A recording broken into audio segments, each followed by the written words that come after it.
Today on I'll Have You Know.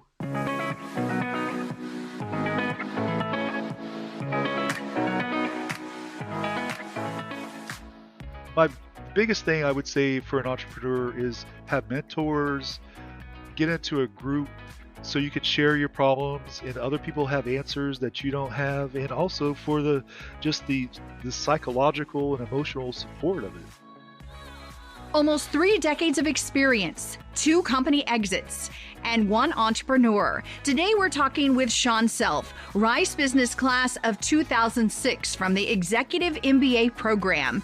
The medical device executive talks patents, publications, and his advice to other aspiring entrepreneurs.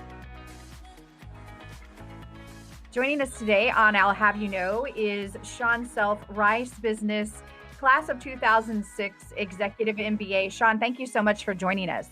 Oh, thank you, Christine. I'm glad to be here and glad to talk with you.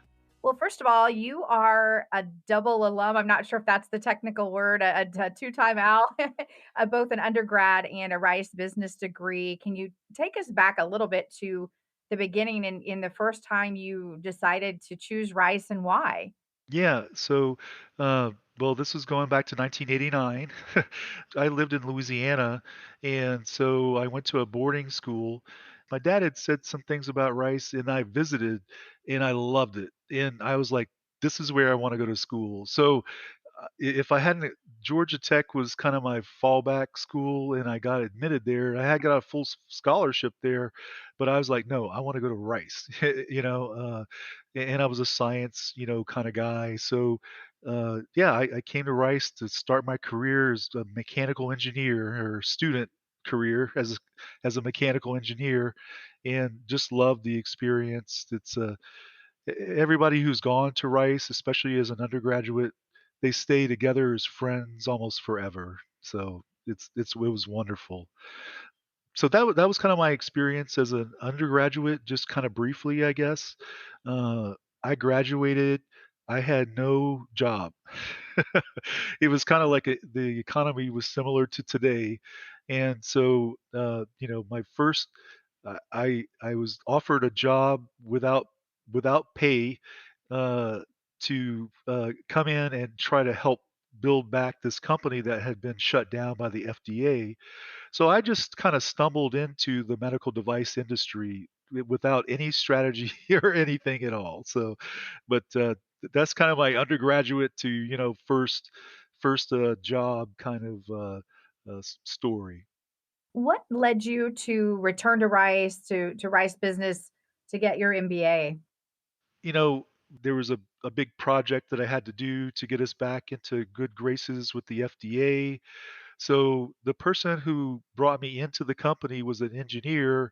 I had an engineering degree, but I spent my sort of engineering skills doing studies, on products, making sure they're sterile, looking at processes. We did all of our own manufacturing, um, and so the one thing I think that a Rice undergraduate degree prepares you for, like for your lifetime, is that you learn how to dig stuff out and how to research and how to do something that you don't even know anything about. You can research it and become pretty proficient at it. All my fellow students were like that, from Rice. It was one of the best experiences that I've had was with the other students, really. I consider myself, it was my first entrepreneurial endeavor, because it was not going, and so I was in on kind of the startup of it, essentially. And so I did the FDA, we passed. I set up all the operation systems, and we got ISO 9001 certified. This was back when that was a big deal. Um, and then and then one day, our sales manager went and she ran down the hall, and I was like, that's kind of odd. And she came back, and then she said, I've got a new job. I'm going to be leaving. Okay, so I sat back in my chair, and 5 minutes later, I was I was in the my boss's office, and I was like, "Hey, I want to try to do this, okay? I don't know anything about sales and marketing except what I've seen, but if those guys could do it, I could do it too." you know? And so that was my first big jump into a pool where I didn't really have a lot of experience. That manager also had 3 or 4 people in the department, and she helped the company she went to hire them all away from us. So, I ended up being in this department in sales by myself with not a lot of experience. So, I was like, "Well, okay, we'll start at square one." And, so I was able to kind of pull it together myself for a little while, and then all the things that I've done the jobs, you know, and then I've written out how I thought the jobs ought to be done, and then I've put people in place and managed them. So it's not just, hey, come and do that. It's like I have actually done this job. So we can. I'm knowledgeable enough about it to really be a good manager at it. So there I was in charge of manufacturing and operations and sales and marketing, and you know I loved it. The president of the company at the time, he was an inventor, okay? And he was a mentor to me, and he's who I learned my business ethics from because he would not cut corners. He would always do the right thing. He would not, the temptation to do XYZ that, might not be 100%, up and up, never did that. Uh, so that really rubbed off on me because I saw people respect you, your team looks at you to lead and what decisions you make and to give back to the employees, that work for you and trusting that you're going to do a good job. So that just got kind of ingrained in me, I think. And sort of at the end of it, we had about 80 employees. We were doing like full blown molding, machining, assembly, all kinds of stuff. So I got exposed to just about everything that you could get exposed to as far as a medical device company goes. Can you clarify when you made the pivot from being an employee to an actual entrepreneur, was that in that role?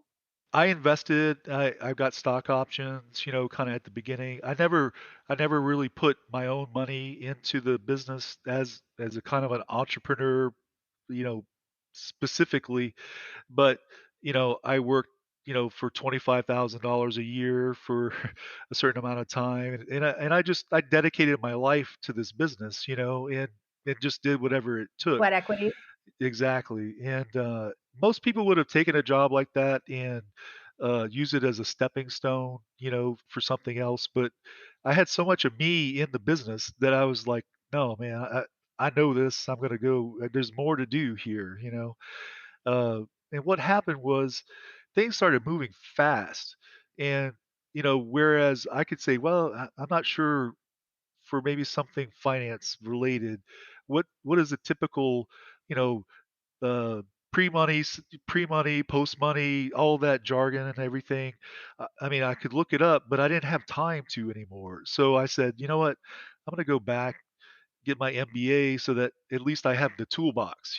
Like when people talked to me or made an offer or negotiated, I didn't have to reinvent the wheel all the time. I could just go get the right tool and apply the right tool. So it was that. In fact, I was kind of the poster child for I immediately brought all the stuff from my, MBA classes back to the company and started using them in the company.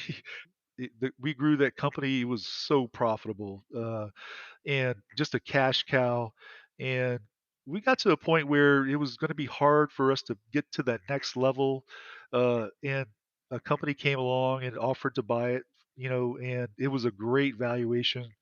And I just told everybody, "We've got to take this money." It's, some people were getting older, and, you want to reap the fruits of your, labors, while you can still use them. So everybody was on board with that. And, that was kind of so that was my first endeavor. How did your rice business experience help you in that role? I mean, you talked about, you put a lot of those things into practice right away, but is there 1 or 2 things in particular that you really felt like really helped you? My favorite class was a class on integrated branding. I've got the book right here on my desk. And there was a visiting prof who he taught this marketing class. It was not marketing 101, but it was on branding and integrated branding. And so I just fell in love with it. So I brought that immediately back to the company. And so it was a process of defining your values as a company first. And then so you get to bring in all the managers, all the people. What is it that we value and define it? And so people have sometimes you get into business, you drift off, and you need to look around and see your anchor, your buoys in the water to keep you on track. And that's what I believe those things do. When you find yourself, well, what should I do? You look towards your values and you make that decision. And so what happened with us was we did a rebranding project actually with Bo Bodie, who's very active. He was an MBA, EMBA before I was about a year, and he's still very active there at the business school. We had his company do a branding project for us, and so we got all new graphics, all new sexy stuff, and a message. We already had a successful product, but the communications and the look wasn't, very professional. And then, so after we branded it, well, you notice like when a product, when you get a different Coke with a different color, it attracts your attention. So uh, it was so much more professional. I think that it attracted the attention of this company to want to buy us, basically. So I really kind of attribute that class and that branding project as leading towards the exit for that company, honestly. I know you have a list of patents and publications on your resume. Can you talk a little bit about that and how that's contributed to your success as an entrepreneur? So when I started my new company, I had zero patents, zero grants. I didn't have any of that stuff, but I had to invent a device to accomplish the goal that the new company was founded to do. So I invented the device, and so I got about 6 patents on that technology surrounding that device and some variations of it, that kind of thing. Um, I really enjoy working with patent attorneys. Well, at least the one that I had. I suggest that you look if you want to get a patent done, go maybe not with a firm, but whoever you work with needs to understand business principles because you need to design your patents around not just the technical aspects of things, but they need to understand, tell you, look, this is going to affect your business this way, or we could word it this way, and it's going to, business wise, it's going to let you expand here, maybe, or something. So I was really fortunate to have a person like that to call on. The other things I'm sort of proud of are I was able to get small business innovation research grants. Uh, I ended up getting funding the company through 4 clinical trials, some very small, some big. Uh, and so I got about $4.5 million total in NIH primarily grants. I have a device, or we wanted to approve this device, and it was for preventing infections really after implant surgery. Everybody kind of knows usually somebody who's had a knee implant or a hip implant that maybe got infected. You think you're going to, be out walking on the track, with your new knee. But if you get an infection, you're going to be having 3 multiple surgeries. Your life is going to totally change, after that. So, and they're very costly to fix. So that was really what my product what my design, my device did was it created a barrier between the incision area, the sterile field, and bacteria that would fall out into the incision sites from the air. And 97% of the bacteria that start these infections come they don't come from the patient and they don't come from the air handling system. They come from people that shed particles in the room. And so by localizing or isolating that site right there, it it prevented all this activity and everything that goes on in the operating room. It puts it outside of the control environment. So that was really the key behind the idea. In that business also, we had to get FDA clearance. They at first didn't want to clear our device, so I appealed it. So we won the appeal. There was this one holdout who was really had it in for us. As soon as that became apparent, everybody was like, okay, this guy's been railroaded. So you just go. You don't take no for an answer. You do it. Rice is very much known for its entrepreneurship program and has been, a top ranking the last few years. What advice would you give an entrepreneur, a new entrepreneur coming out of Rice Business, whether they're in the full time program or maybe the executive MBA program? My advice would be there are to get involved with a group, you need some peers, um, because being an entrepreneur can be the loneliest, most stressful job in the world. um, you typically have all the knowledge that is needed to start the business, and you may not be able to afford other experts. You can't staff a whole squad of everybody that knows is very experienced and can do things. So you take on a lot of the you have to take on a lot of the tasks and the responsibility. And I also raised $6 million from angels and the kind of friends and family. And that really was a big responsibility to me. I mean, well, I knew some of these people I went to MBA school with. I think three of the investors were in my class. So that find investors in your class if you can, but you need to find some kind of support structure. It's not going to be you're going to be dragging your family through this, your wife or your husband or your spouse or partner and your kids. You're going to be doing this all the time, uh, and you're going to be frustrated, and you can't take it out on those people. You can't take it out on the small staff that you have. You have to kind of you know, be careful about morale and stuff like that. So you need to build a network of other people, other entrepreneurs would be best. And Rice does have those groups available to its students. And I would encourage joining one of those, even if you don't stick with it or you don't need it. I would join it. Uh, just I like it just for the support, basically. Mhm. There's not a lot of questions I have about how to run a business or things like that, or how to set up or how to raise money. But the support is really you know the thing where you can share stories, and somebody could be like, wow, man, I really know what you're going through with this.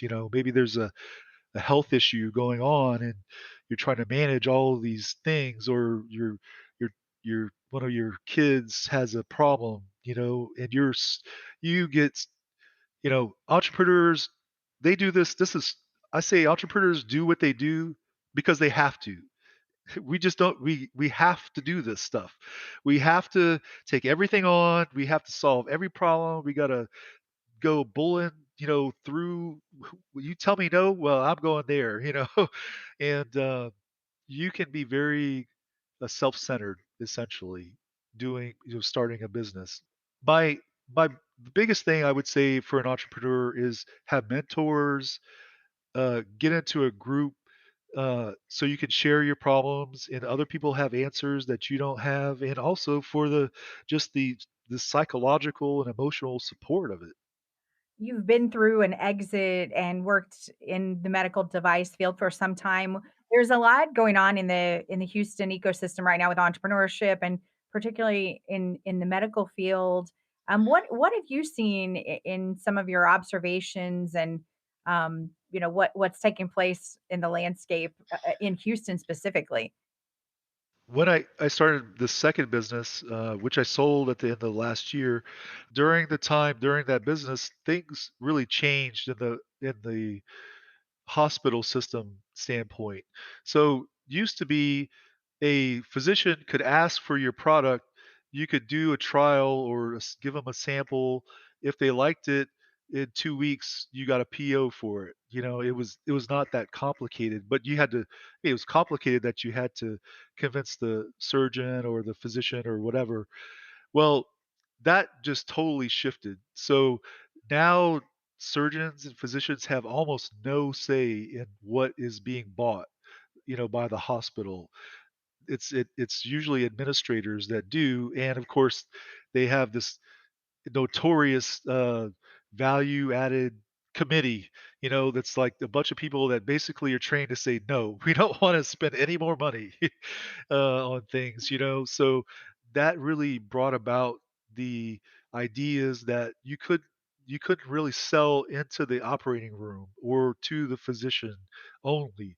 You had to get the operating room director, on board. You had to go up the chain, and actually, instead of a pull strategy or a push strategy, you had to really get a pull strategy. You had to talk to the heads of the departments, in administration, and get their buy-in, and then they would implement your solution if they liked it through to everybody, which I always was a little bit leery of because not everybody likes everything they use, right? Or that Right, is right. offered to them during surgery. So today, you have to show value.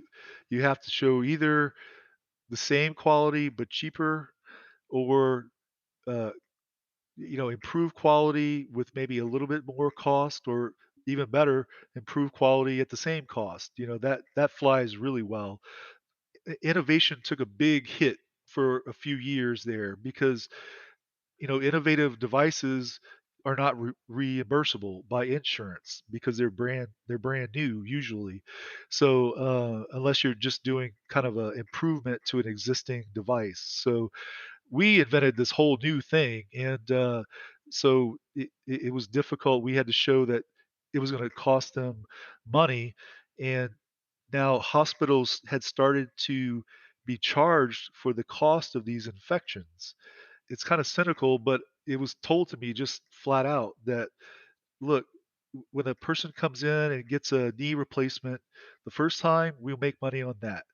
When they get an infection and they come back in, we'll make money on them again a second time. It really turned me off when I heard people in the hospital tell me this, but it's a business. They run it like a business, and so now the Medicare is actually saying if that person that you put that knee implant comes in back in with an infection within 90 days, we're not paying for that.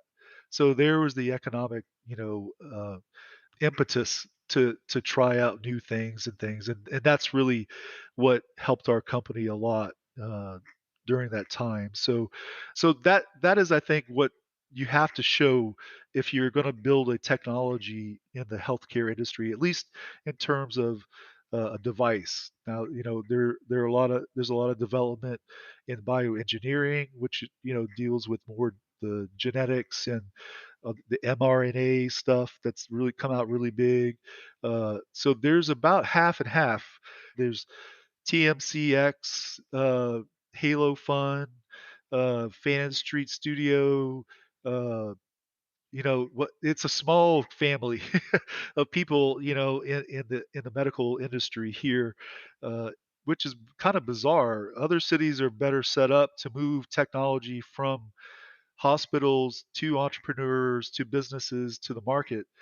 Houston, it doesn't work like that. It hasn't worked like that very well. It's harder to get the technologies out. Like they're too restrictive covenants on letting technologies get out into the field, or what they do is so academic that there's not really a commercial application for some things. So Houston, with the biggest medical center in the world, is not known as a real medical device innovator or having the funding, funders for that. But those are probably the groups that are most active in town right now.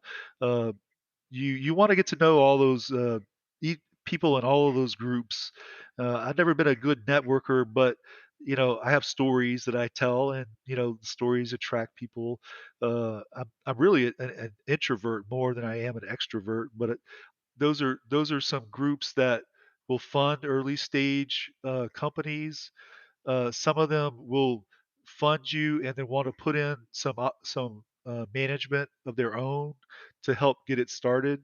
That's like Fanon Studios does that. I think that's much more valuable than just giving some money to an unproven team, because there's always usually some gaps there, unless you really say, hey, I've got a customer that's going to be buying this thing, and if I just develop it, okay, that's different, but if you're going to create a market for something, you need a pretty strong team to start that. And so uh, having that's what those groups bring to the table for you. I would not suggest going out and getting what they call not smart money, where people that just give money and they expect, give me my check back, in a certain amount of time. With smart money, they understand the problems that you go through, where there's hesitations, and when they see, they'll fire you if they need to fire you because they see you're not doing the right thing. that's just that's just the way, not fire you, but they'll put you into a different position probably. And those are probably the areas in Houston right now that are probably the most active. There's some better support structures for new companies in terms of where to get prototypes done, how to do studies, how to get through the FDA. And this is where I'm really good at, is from I wrote something on the back of a napkin to getting it on the marketplace. I'm not as good at the sales and promotion kind of aspects of a device to the commercial audience, but I know for sure how to get from what people consider the hardest part, which to me is, not the hardest part. It's not easy, but I know how to do it basically. So that's where I think my value lies with these companies, and why I seek out early stage companies. It's just fascinating to me to have an idea and have it come out as a product, and then see it being used. Like, you're like, that just came out of my head. Great advice. And we want to thank you so much for sharing your story, Sean Self, Rice Business Class of 2006. All right, go Owls. This has been I'll Have You Know. Thanks for listening. You can find links and more information about our guests, hosts, and announcements on our website, business.rice.edu. Please subscribe to this podcast wherever you find your favorite podcasts, and leave us a comment while you're at it and let us know what you think. I'll Have You Know is a production of Rice Business and is sponsored by the Rice Business Alumni Board. The hosts of I'll Have You Know are myself, David Trugliever, and Christine Dobbyn.